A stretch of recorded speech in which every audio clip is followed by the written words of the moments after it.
पैशासाठी एका आजी आजोबांनी आपल्या नातीला विकल्याचा प्रकार घडला आहे। ही संतापजनक घटना छत्रपती संभाजीनगरमधील शेवगावमध्ये घडली आहे। 2 लाख रुपयासाठी आजी आजोबांनी 14 वर्षीय मुलीचं लग्न लावून दिलं। 2 महिने पतीच्या लैंगिक त्रासाला कंटाळून तिनं पोलीस ठाण्यात धाव घेतली। यानंतर हे प्रकरण समोर आलं आहे।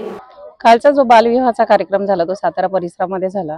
साई टिकडीच्या त्या बाजूला वीट भट्टी म्हणून गोरगरिबांचे जे वीट भट्टीवर काम करतात त्या लोकांच्या विषयी तिथनं आम्हाला एक कॉल आला कंट्रोलला आणि कंट्रोलने आम्हाला कॉल दिला की तुम्ही तिथे तात्काळ पोहोचा। एका मुलीचा कॉल येत आहे आणि तिला मदतीची गरज आहे।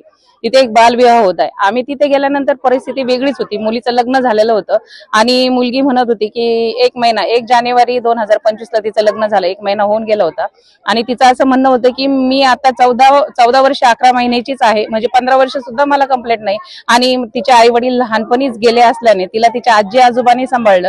घरची परिस्थिती नाजूक आहे असं त्यांचं म्हणणं होतं। त्याच्यामुळे आजी आजोबांनी वयोवृद्ध असल्यामुळे लवकर आपल्या डोळ्यासमोर तिचं लग्न व्हावं म्हणून या हेतूने त्यांनी आपल्याच नात्यामध्ये त्या मुलीचं लग्न करून दिलं। परंतु कायद्याच्या चाकोरीमध्ये पाहिलं गेलं तर मुलगी ही 18 वर्षापेक्षाही लहान होती आणि त्यामुळे तिचं लग्न लावून देणं हे ते योग्यच नव्हतं आणि मुलगी फार रडत होती। मला शिकायचं आहे, मला मोठं व्हायचं आहे, माझ्या पायावर मला उभं राहायचं आहे, मला यांच्यासोबत जायचं नाहीये, मला ज्यांच्यासोबत माझं लग्न करून दिलं त्या नवरदेवासोबत मला जायचं नाही म्हणून ती सारखी विनवण्या करत होती।